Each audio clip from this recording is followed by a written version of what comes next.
Bonjour à tous et à toutes, aujourd'hui on se retrouve pour une nouvelle chronique et je viens vous parler aujourd'hui du tome 2 d'Hadès et Perséphone, donc A Touch of Ruin, toujours de Scarlett Sinclair, toujours chez Hugo Roman.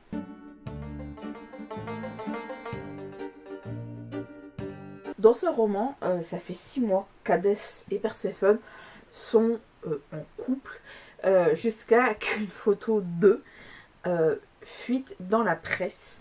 Donc là où elle espérait vraiment une relation, enfin où Perséphone espérait une relation un peu saine, les choses vont se compliquer parce que c'est comme si tout son monde entier s'écroule. Évidemment, elle est harcelée. Évidemment, il y a un événement tragique qui va lui tomber dessus. Donc la relation, et puis avec la relation entre Hadès et Perséphone ne va plus si bien que ça. Enfin, il y a pas mal de tumulte et c'est tout ce qui est traité dans ce roman.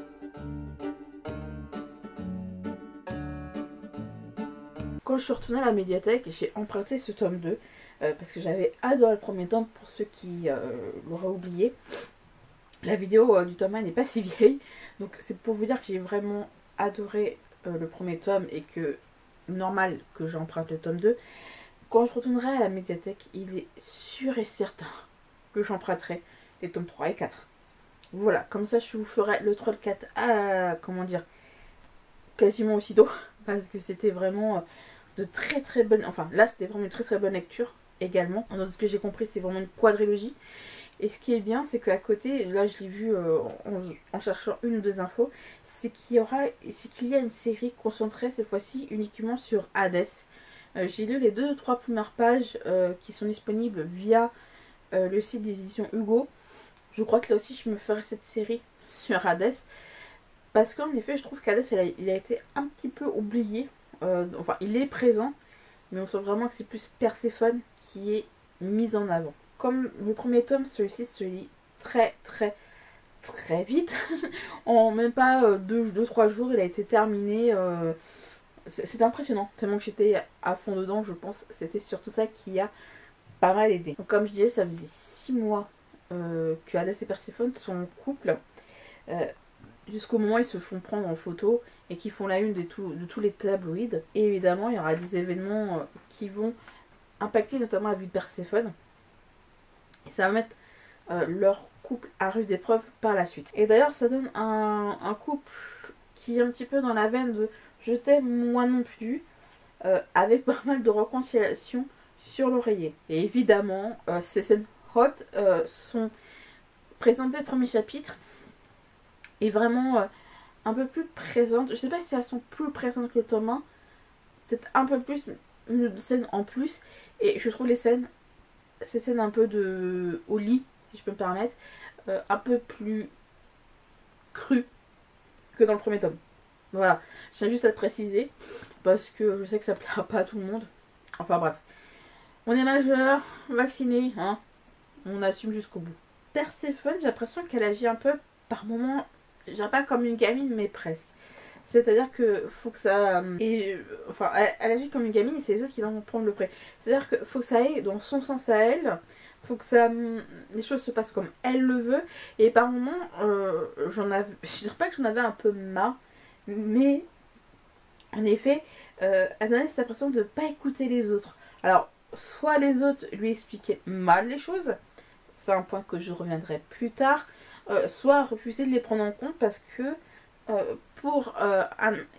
il va lui arriver un incident tragique et elle voudrait que ça fonctionne, elle veut que ça se passe comme ça et elle va tout faire pour que ça se passe comme elle le veut, sans prendre en compte les avis des autres, sans prendre en garde, justement prendre en compte la mise en garde des autres. Je crois que les deux sont un peu reliés. Et c'est ce qui fait que par moments, Perséphone n'arrive plus à gérer ses émotions, surtout les émotions un peu noires, vous savez, un peu profondes. Ce qui fait que c'est à ce moment-là, ses pouvoirs se manifestent. Et on en a une preuve vers la fin du roman. Par contre, là, oui, Perséphone littéralement se déchaîne. Mais quand on comprend le pourquoi du comment, oui, là, par contre, on peut la pardonner. Mais il y a des fois, ses sentiments prennent le dessus, alors que... voilà, par rapport à ce qui est dit avant, oui, c'est pas forcément acceptable. En effet, c'est que c'est un petit peu le principe d'une... Enfin, effet boule de neige. C'est-à-dire, on lui dit ceci, cela, machin. ça se passe pas comme elle le veut. Enfin, on explique que ça se passera pas comme elle le veut. Après, ce qu'elle se passe, bah, elle fait comme elle bon lui semble. Ça se finit pas comme elle le veut. Et ça explose. Même si par exemple, comme des fois, comme Hécate qui est adorable. Hécate, déesse de la sorcellerie, pour ceux qui auraient oublié. Hécate, c'est vraiment, franchement, c'est la déesse qu'on aime, enfin, la personne qu'on aimerait tous avoir à ses côtés. Elle a vraiment un côté peace, hein, Hécate, parce qu'elle fait tout pour détendre Perséphone et l'aider à mieux comprendre ce qui se passe, essayer de la détendre et tout. Je crois qu'on a tous besoin d'une Hécate dans sa vie. On a tous besoin d'une Hécate. Oui, franchement, là-dessus, je crois qu'Hécate, je dirais pas que c'est l'un de mes personnages préférés, mais j'adore Hécate. Franchement, là-dessus, pour une déesse, elle essaie vraiment. Là où vraiment tous les dieux, comme elle dit, je sais plus si c'est d'elle ou Apollon, ou tous les dieux, ils disent que tous les dieux ont leur mauvais côté. Ils ont tous une part de connard en eux. Mais malheureusement, ils sont comme ça. Et ça fait des siècles et des siècles qu'ils sont comme ça. On peut pas les changer. Sauf que Perséphone, évidemment, elle ne l'entend pas de cette oreille. Donc évidemment, elle veut que ça change, les choses bougent. Et ça, c'est un autre détail. Et évidemment, elle va tout faire pour. Quitte à, en effet, que ça se passe mal. Perséphone, plus elle agit comme une mortelle aux yeux des mortels, plus elle devient une mortelle à son tour. Je crois que justement, je sais plus si c'était Hécate ou Apollon qui a fait la remarque d'ailleurs. C'est-à-dire qu'elle va avoir tendance à oublier que c'est une déesse. Elle a tendance à oublier qu'elle est la déesse du printemps. Et en fait, elle veut pas que ça se sache aux yeux du monde. En effet, très peu de dieux en ont conscience. Donc, à ce moment-là, à part Hadès, Hécate et Hermès, et Déméter, Déméter c'est la mère de Perséphone, très peu de gens au sein des dieux olympiens et autres savent que Perséphone est déesse du printemps et qu'elle est la fille de Déméter.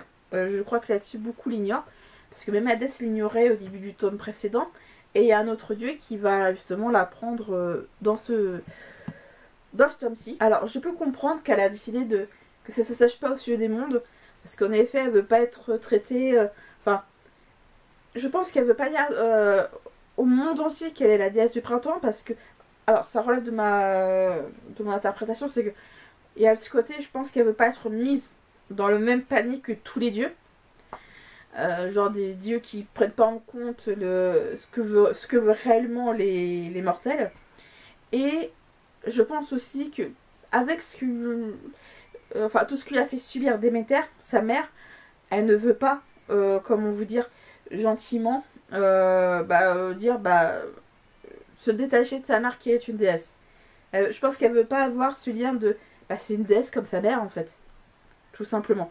C'est vraiment mon interprétation. Après voilà, je ne suis pas psychologue ou psychiatre, je vais pas faire ce genre d'examen là. Et c'est une chose que je trouve aussi que certes elle le cache, mais je trouve ça dommage qu'elle en fasse pas davantage une force. Comme elle a pu l'être à la fin du premier tome.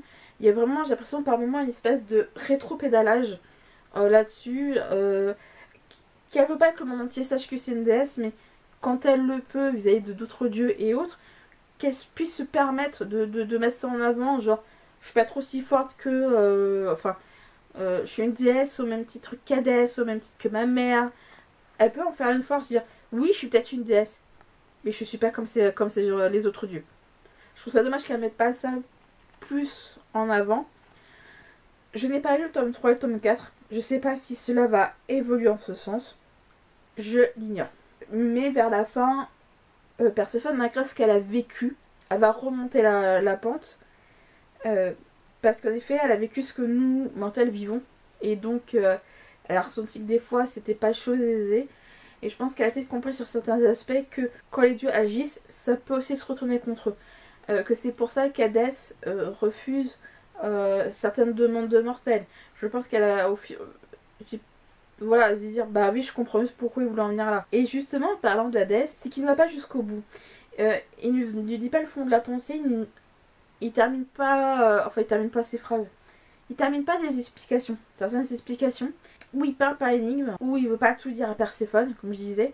C'est ce qui fait qu'évidemment Perséphone, bah malheureusement, ça la pousse à, comme je disais tout à l'heure, à agir pas comme elle le devrait, mais parce que justement que ce soit Hadès ou autre, les autres dieux, qu'elle côtoie régulièrement dans ce tome, comme Hécate, Déméter, Hermès ou Apollon, le fait que ces dieux-là ne lui disent pas tout, ne le lui expliquent pas, bah en fait ça amène Perséphone, bah certes, à emprunter des chemins qu'elle devrait pas prendre et agir comme elle devrait pas agir pour le bien-être commun, pour le bien-être de ses proches aussi. Et ça, je trouve ça vraiment dommage. Et c'est pour ça que, par moment, entre Hadès et Perséphone, ça se finit en dispute. Bon, comme je disais, ça se finit toujours en réconciliation sur l'oreiller. Au bout d'un moment, le je t'aime moi non plus. Ouais, ok. C'est ce que je disais une fois, c'est que avec Hadès et Perséphone, j'avais pas eu besoin de boire d'alcool pour les saouler. Ah, parfois, ils m'ont littéralement saoulé tous les deux. Genre, c'est des dieux, mais ils agissent comme des mortels. Certes. Mais quand les trois quarts du roman, c'est je t'aime moi non plus. Je peux comprendre qu'on ait des hauts et des bas dans un couple. Mais pour moi, là, c'était juste peut-être un peu trop. En mon sens. Mais ce qui marche, c'est que ça se finit quand même bien à la fin pour les deux. De vraiment retrouver leur complicité qu'ils ont connue vraiment à la fin du tome 1. Ça, franchement, c'est un bon point. Par moment, Hadès et Perséphone, on dirait des mortels. Pas des dieux. Comme dans le premier volume, il y a à la fin des chapitres bonus, il y en a 2, sur des petites histoires du quotidien qui ont lieu après l'histoire qu'on a là-dedans. Des petites histoires qui, j'espère, seront exploitées dans les tomes prochains. Dans les prochains tomes plutôt. Notamment dans le 3. Parce qu'il y a un point. Quand je vous disais qu'Hadès, il est du genre des fois à fermer sa gueule. C'est pas une blague. Comme je disais, il disait pas tout à Perséphone, il disait pas tout de ses différentes activités. Parce que comme on savait dans le tome 1, il dirige le Nevernight. Mais on apprend dans le tome 2 qu'il a d'autres activités à côté. Nous on l'apprend là, ok, mais comme on dit avec Perséphone, ça fait 6 mois qu'ils sont ensemble. Moi je peux comprendre qu'au bout d'un moment elle aurait aimé en savoir plus. Quand je vous dis Hadès, il devrait ouvrir plus son sa tronche. Voilà, et en effet il lui a révélé quelque chose dans la petite histoire bonus. J'espère que par contre ce point là, que ce soit le petit point relevé dans l'histoire bonus ou de manière générale, j'espère qu'Hadès va peut-être, pas forcément à tous, mais peut-être davantage s'ouvrir à Perséphone pour le coup. Ça serait un bon petit point. Mais dans l'ensemble, c'est vraiment un roman où il se passe des choses, où la relation entre Dieu et mortel, elle a atteint ça, enfin, comme ça devrait l'être, en fait, c'est-à-dire que les dieux nous dominent, ils sont responsables de nos destins ou autres. Il y a un peu de ça. Mais, ouais, j'aimerais bien que la relation entre Hadès et Perséphone fasse moins les montagnes russes, pour le coup. Peut-être plus comme un tome où ça va petit à petit, mais il y a vraiment ouais, là c'était vraiment certains aspects, mais Scarlett Sinclair a su rester cohérente dans son histoire de manière générale. Ça m'a permis de continuer à aimer cette lecture, parce que je dis j'étais vraiment à fond dedans, parce que vu comment on amène les choses, on dit qu'est-ce que Perséphone va faire, qu'est-ce qu'Hadès va faire. C'était vraiment hyper chouette là-dessus. Comme quoi, il n'y a pas que du négatif dans ce roman, hein, je tiens juste à le dire. Hein. Sinon, je vous en parlerai pas, je vous aurais dit que je l'ai abandonné depuis belle lurette. Mais dans l'ensemble, c'était vraiment un très très très bon roman. J'ai hâte de lire le tome 3 et 4, franchement. Et dès que je le pourrai, je pourrai lire la version Hadès, en fait, tout simplement. Et je pense que je vous en parlerai aussi quand j'en aurai l'occasion.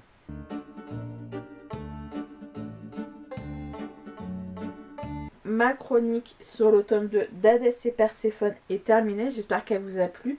N'hésitez pas à me dire si ces séries vous tentent ou si vous l'avez lu. Dites-moi ce que vous en avez pensé. Et sur ce, moi je vous dis donc à la prochaine.